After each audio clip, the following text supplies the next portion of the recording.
do livro de Mateus, capítulo 11, os versículos 28, 29 e 30 são os últimos versículos desse capítulo.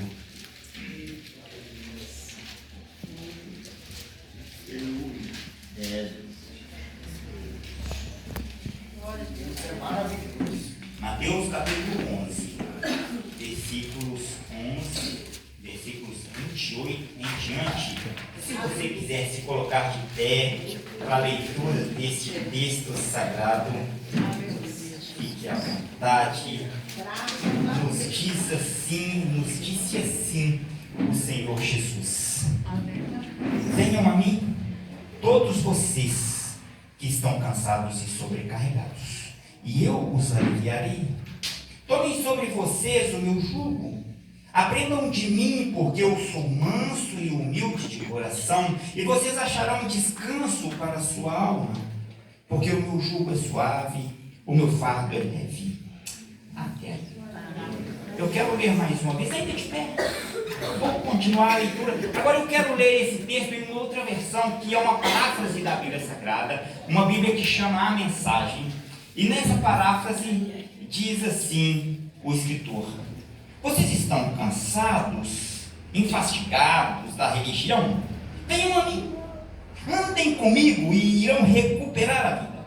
Vou ensiná-los a ter um descanso verdadeiro. Caminhem, trabalhem comigo, observem como eu faço, aprendam os ritmos livres da graça. Não vou impor a vocês nada que seja muito pesado ou complicado demais. Sejam meus companheiros e aprenderão a viver com liberdade e leveza. Que o Senhor fale ao nosso coração nessa noite inteira, se assentar. Eu estive pensando no tema experiências com Jesus. E é sobre a experiência com Jesus que eu quero falar com você nessa noite. Mas antes, deixa eu fazer uma rápida pesquisa aqui. Tem algum católico aqui? Não tem católico? Tem alguém aqui que não é de igreja nenhuma, tá? Que só passando por aqui? Então, pastores, eu estou pregando a crente. Só tem crente. Então, a mensagem é para você mesmo. E eu quero dizer que nós temos experiências com o Senhor Jesus. E talvez você poderia perguntar, agora eu trago esse questionamento ao seu coração: o que nós aprendemos de Jesus? O que nós aprendemos com ele? O Senhor Jesus disse nesse texto: aprendam de mim. Aprenda comigo, pastor Adilson. O que você aprendeu com o Senhor Jesus? Faz aí uma pesquisa no seu coração. Achou? O que você aprendeu com o Senhor Jesus? Muita coisa. Em que você se parece com Jesus? No que você se parece com Jesus? Deus. Há um livro que diz assim, é um livro cujo título é Em Meus Passos, o que faria Jesus? Se eu for convidado para entrar num prostíbulo, em meus passos, o que faria Jesus? Se eu for convidado a frequentar uma boca de fumo, uma biqueira, em meus passos, o que faria Jesus? Se eu for convidado a um lugar que eu não deveria estar como cristão, em meus passos, o que faria Jesus? No que você se parece com Jesus? Ele disse assim: olha, aprenda de mim, Sebastião. Aprenda de mim, Isaías. Aprenda de mim. Irmãos, eu quero trazer alguns exemplos que você conhece de algumas pessoas que estiveram no encontro com Jesus e o negócio foi forte para valer. E eu quero começar com Pedro. O Senhor Jesus falou assim: ô Pedro, afasta o seu barco, eu vou pregar de cima dele. Aí o Senhor Jesus começou a pregar, pregou para a multidão com o barco um pouco afastado. E Pedro estava certamente ouvindo o discurso, não sei se muito interessado, se pouco interessado. Talvez Pedro dissesse assim: está falando para esse povo? Está ali, ele está ali no barco. E aí Jesus falou assim: vamos pescar? Joga a rede. Falou: Senhor, a gente já pescou a noite toda, você sabe a história. E quando eles já lançaram a rede, como Jesus mandava, foi uma grande pesca. Aquele foi o encontro com Jesus. Jesus disse para Pedro: Pedro disse para Jesus: afaste-se de mim, porque eu sou pecador. Este é um encontro impactante que ele tem com Jesus. E aquilo foi tão forte que Jesus falou assim: venha comigo, eu vou fazer de você pescador de homens. A partir daquele momento, ele abandonou aquela vida de pescador. Ele abandonou. A princípio, ele achava que não tinha recurso para ele. Então ele diria para Jesus: afasta de mim, porque eu sou pecador. Eu fico cá com meus pecados e você fica lá com a sua santidade. Mas Jesus: não, venha comigo. E a partir dali a vida dele está transformada. Você sabe. Eu quero te falar um outro caso. Um cara chamado Zaqueu, pecador, tá? Pecador, ladrão, corrupto. E aí Jesus fala com aquele corrupto, com aquele pilantra: hoje eu vou jantar com você. Eu já vou pousar na sua casa, vou dormir lá hoje. E Jesus, obviamente, o santo, o Cordeiro de Deus, foi criticado por causa disso. Ele come com pecadores. Ao final da conversa, Jesus atestou uma coisa e contou para todo mundo: hoje veio salvação nessa. É, Deus. Aquele pilantra, ele reconheceu o Senhor Jesus, ao ponto do Senhor Jesus dizer para o mundo todo saber, porque está escrito: hoje veio salvação nessa casa. Aleluia. Percebe que o encontro bem foi forte. Eu quero te falar de um outro cara, Saulo de Tarso. Assassino de crente, cara mau. Ele tinha o poder de juiz, ele tinha o poder de julgar, de executar, de perseguir, tinha o poder para tudo. Então ele ia lá, capturava o crente, julgava, condenava e mandava matar. Era esse cara. Você vê que Jesus escolhe uns caras bem esquisitos. Só gente boa. Eu quero saber, pastor Sebastião, mas se um desses gente boa entrar aqui nessa igreja, se a gente olha para ele com um olhar meio desconfiado. Porque é para esses que Jesus tem. É uns caras muito esquisitos. E eu tenho aqui na minha cabeça alguns exemplos de pessoas que eu vou falar com você. Não merece pro céu, não. Não merece. E esse cara aqui, o Saulo, é um deles. Não merece, não. Você percebe que a salvação é pela graça. É de graça. Mas nessa experiência com Deus, esse cara está com carta, autoridade para perseguir, matar e fazer o que ele quiser. E ele está autorizado pela lei. Pode perseguir, julgar, matar. Só que no meio que aparece Jesus. E quando ele cai do cavalo, ele pergunta: quem és tu, Senhor? E o Senhor Jesus diz: eu sou aquele que você está perseguindo. Glória a Deus. A partir de agora você não vai ver. Está combinado? Combinado não sai caro. Está combinado? Você não vai ver. Você vai ficar um tempo assim sem ver. E aí você fica lá. Aí você passa um tempo de oração, né? Olho fechado, o tempo todo, oração. E lá esteve aquele homem. A partir deste encontro com Jesus, a vida dele de perseguidor e de assassino acabou, passou. As coisas velhas já passaram. A vida daquele cara mudou a partir daqui. Você percebe que o encontro ali foi para valer, foi forte. Forte mesmo. Eu quero te falar de um outro cara. Ladrão, assassino, que estava ao lado direito de Jesus. Aquele cara merece o céu nunca. Aquele cara nunca entrou na igreja, pastor. Aquele cara nem leitor da Bíblia era. Vai saber se você já fez alguma oração na vida? Ladrão. Aí está lá, ele fala de Jesus. E ele fez uma oração. Uma oração. Foi cantado aqui, né? É só clamar. É só clamar, cara. É, Deus. Só clamar, Elias. Aí o Senhor falou assim. Ele falou: Senhor, lembra de mim. Olha a oração do cara. Lembra de mim. Lembra de mim quando o Senhor entrar. Glória a Deus. E aí Jesus respondia: hoje. Oh, glória a Vamos Deus. lá, vamos lá. Aleluia! Ser fiel. Você percebe que o encontro ali foi impactante. Os dois morreram no mesmo dia, né? O dinheiro está lá morreram no mesmo dia. Acabou para eles. Para Jesus não acabou, não, né? Ressuscitou depois de 3 dias. O encontro ali foi forte. Aleluia. Agora eu quero trazer para os nossos dias. Eu conheço algumas pessoas que tiveram um encontro com Jesus. E é dessas que a gente não gostaria de ver na igreja. Eu conheci um irmão guerreiro, valente de Deus, tá? Ele andou meio sumido da igreja e estava tendo culto na casa dele.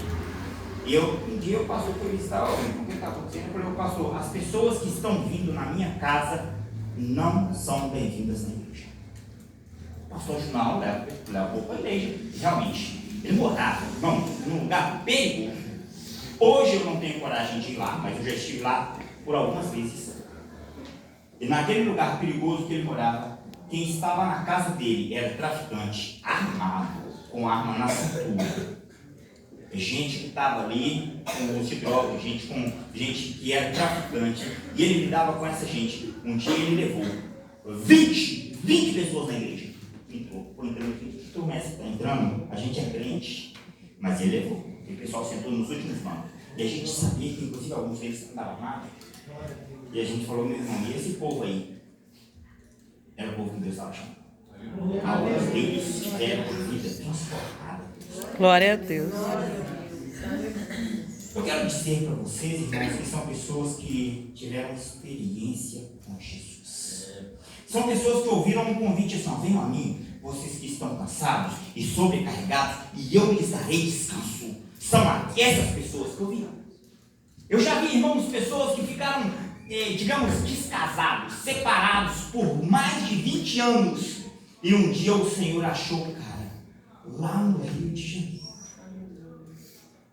com a vida toda destruída. Aí o Senhor achou aquele cara e ele falou, igual o filho pródigo, eu vou voltar para a minha vida. O Senhor restaurou a família toda.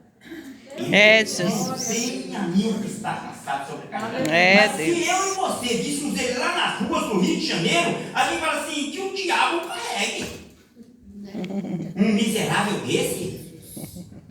Irmãos, são pessoas que ouviram, venham, vocês que estão cansados e sobrecarregados, e eu estarei descanso. Até que eu te falei de algumas experiências, lá dos tempos passados e agora. E eu quero te falar de algumas experiências nossas. Qual que é a sua experiência com Jesus? Irmãos, a gente quer contar, por exemplo, a história de Saulo de Tarso, e você dá glória aí. Eu conto de Zaqueu, e você dá glória aí no seu nome. Eu conto, por exemplo, do ladrão, e você glorifica a Deus aí. Qual que é a sua história? Porque eu, cara, tenho uma boa história. A minha vida. Eu nasci num lar de crente, tá? Eu sou filho de pastor. Fui apresentado quando criança. Mas não fui crente a vida toda, não. Desde pequenininho eu ia na igreja batista. Mas eu costumo dizer, pastor Sebastião, que eu sou batista antes de ser crente. Eu já era frequentador de igreja. Um dia eu me converti. Olha pelas nossas crianças, tá? Glória a Deus. As nossas crianças precisam de Jesus na vida delas. Amém. Glória a Deus. E eu cá tenho a minha história para contar, e a minha história ela é um pouquinho longa, eu não vou te contar agora. Mas eu tenho uma história para contar. E essas histórias, elas falam das nossas experiências. E as nossas experiências, irmãos, têm que ser com Jesus. Ele diz, aprendam de mim. Irmã Cris disse uma coisa muito interessante aqui, irmão. Que não é pela emoção. Não foi? A gente não é pela emoção, não. Mas, irmãos, muitos de nós vivemos a nossa vida espiritual por emoção. E se for por emoção, não vale a pena. Irmãos, não é isso não. Pedro, ele não se converteu por emoção, não. É porque ele viu o santo de Deus. Deus. Saulo não se converteu porque ficou emocionado. Ele não era isso, não. Ele foi impactado, ele ficou cego. Deus. Aquele homem passou pela prova, duras margas que ele passou, porque ele precisava de ter um encontro real com o Senhor. Glória a Deus. São histórias impactantes, não são nada a ver com emoção. Mas eu quero te falar um pouquinho da emoção. Você que namora, que tem o seu namoradinho, a sua namoradinha, na hora que vocês estão juntos, isso passa um pouco pela nossa emoção. Passa um pouco por aquilo que a gente sente. É você que talvez tenha o seu vício, usa algum entorpecente, isso também passa pelo nosso emocional. E eu quero dizer para você que de repente, se você tem um viciado em família, a pessoa, ela vai lá e faz uso de uma droga, não é porque ela é sem vergonha, safado, não. Ela está dominada por um vício. E aquele vício a leva a fazer espaço pelo emocional, irmãos. E quando a pessoa faz o uso do entorpecente, que ela sente necessidade, porque é um vício, ela se sente bem. Se sente bem. É demoníaco isso, a pessoa se sente bem. Então percebe que passa pelo emocional? Você quer ver uma outra coisa que passa pelo nosso emocional? O prazer de participar de um culto. Eu, cara, como cresci num lar evangélico, eu tenho muito prazer de ir à igreja. Eu tenho prazer de participar do culto. Mas não pode ser só isso não, porque isso ainda passa pelo nosso emocional. E por muitas vezes, irmãos, eu estive na igreja assim como você, mãozinha levantada, olho fechado e lágrimas descendo, e era pura emoção. É, Jesus. Pura emoção. Então tenha os seus olhos abertos, a sua atenção para o seu relacionamento com Jesus, para isso não passar somente pela emoção. É, Deus. Irmãos, o Senhor Jesus disse que nós precisamos ir a Ele e aprender dele, para que nós tenhamos experiência com Ele. E aí eu pergunto, qual que é a motivação de nós estarmos aqui? É por uma emoção? É porque está bom já estar? É bom estar junto com gente crente? É legal estar participando de um culto? É por costume, como foi o meu caso por muitos anos? É por um costume? Qual que é a sua motivação de estar aqui? Porque se você quiser uma boa motivação para estar na igreja, é porque isso aqui a gente chama de ajuntamento solene. É o lugar que a gente escolhe para juntos adorar.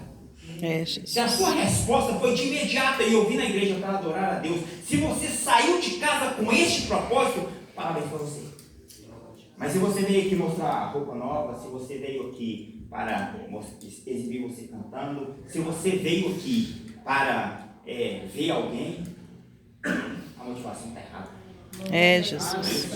É É, Deus. Aleluia. Glória a Deus. Casa de oração, quem passou Sebastião? É casa de oração? Casa de oração.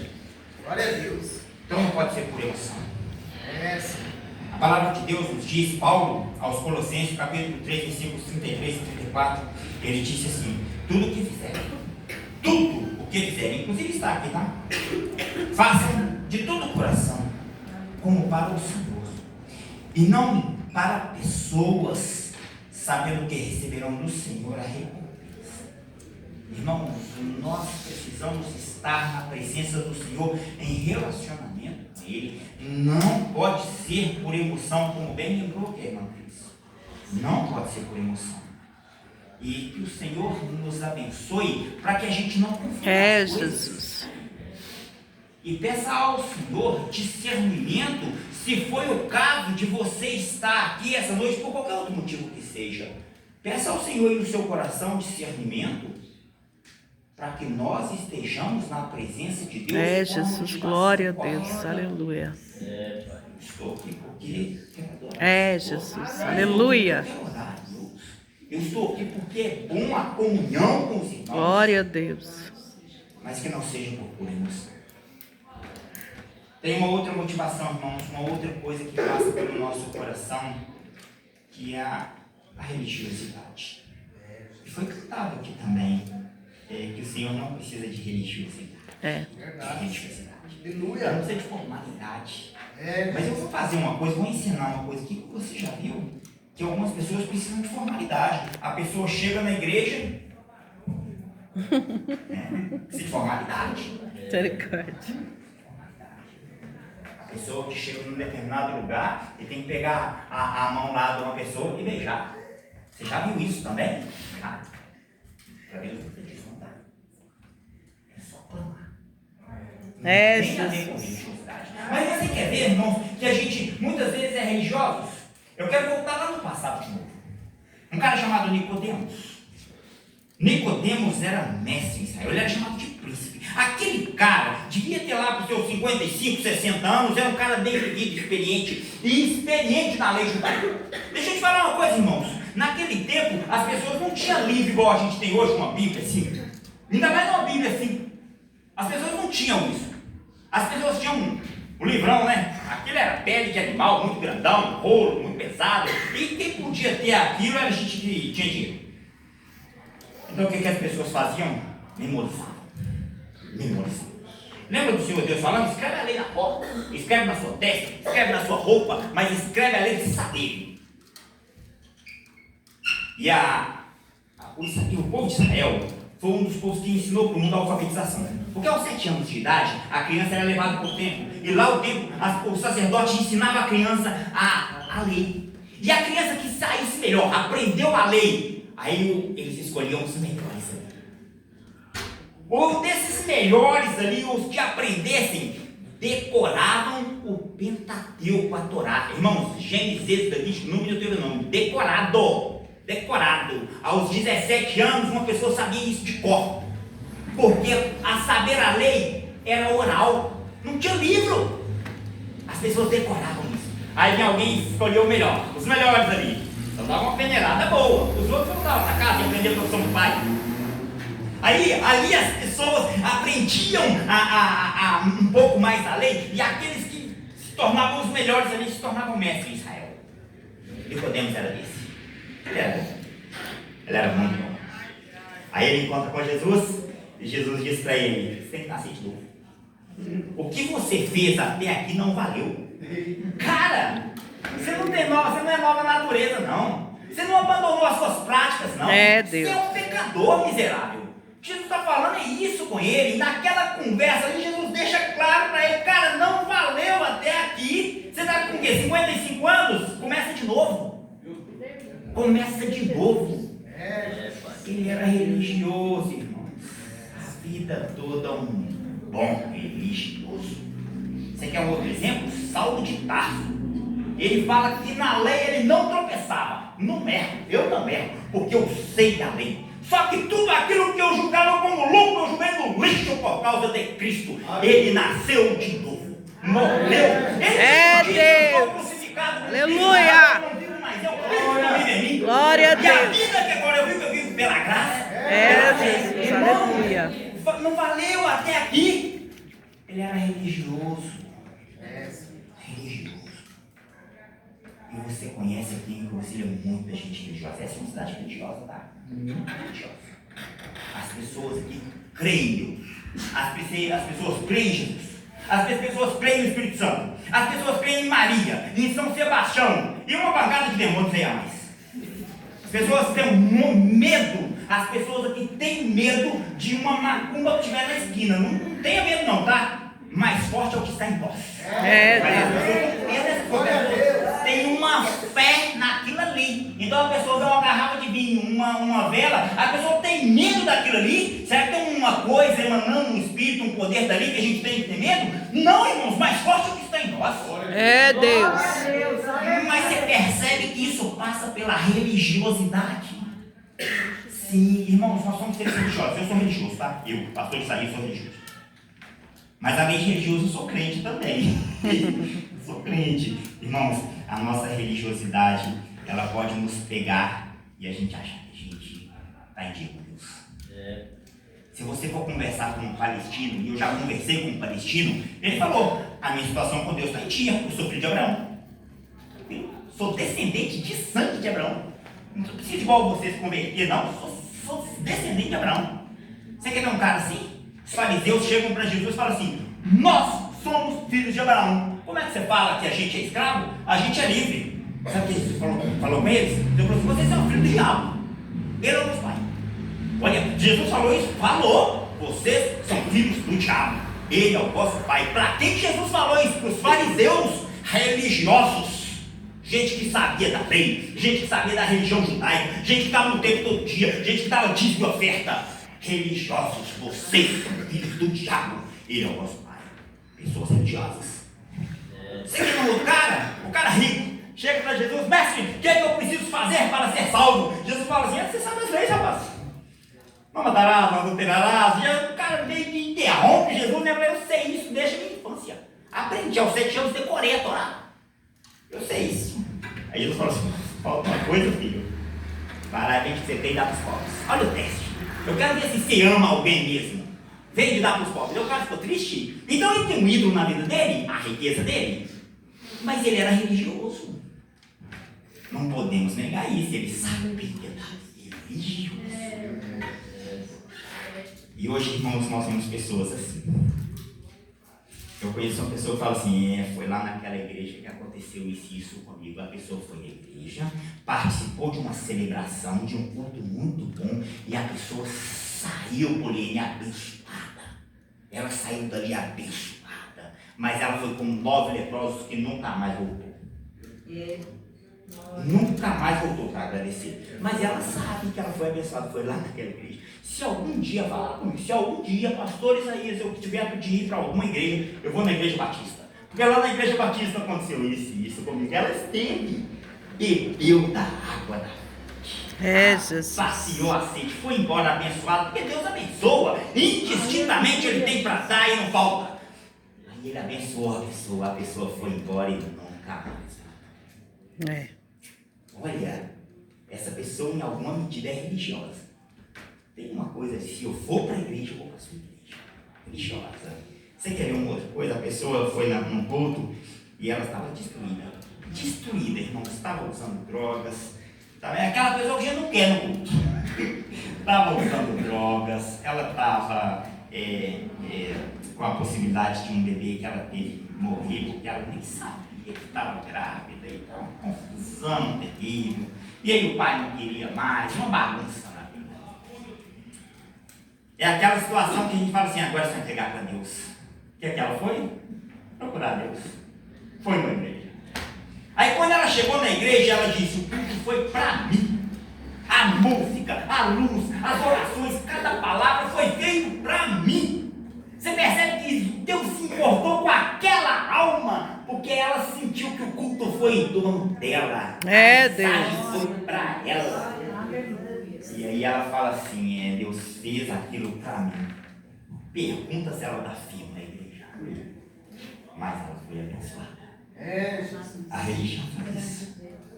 Talvez a pessoa fala assim, me senti bem. Irmãos, nós temos na igreja muita gente tocada pela mensagem, pela música, pelo ajuntamento, mas não necessariamente pessoas que se relacionam com Jesus. Quando eu pergunto, meu irmão, minha irmã, se você de fato teve um encontro com Jesus, para você dizer, eu aprendi do Senhor alguma coisa, eu aprendi do Senhor alguma coisa que está aqui no meu coração, que eu expresso isso, tem que ultrapassar os limites da religião. E bom falar isso aqui, porque aqui tem Batista, tem o irmão aqui que é da Resgatando Vidas, tem um outro aqui que é do Evangelho Pleno, e talvez outros ministérios por aí. Irmãos, nós podemos falar isso, tem que ultrapassar os limites da nossa religião. Quem falou, pastor Sebastião, no céu não tem placa de igreja, lá vai ter aqui o ajuntamento da igreja tal, da igreja não tem isso não, é um povo, um só rebanho,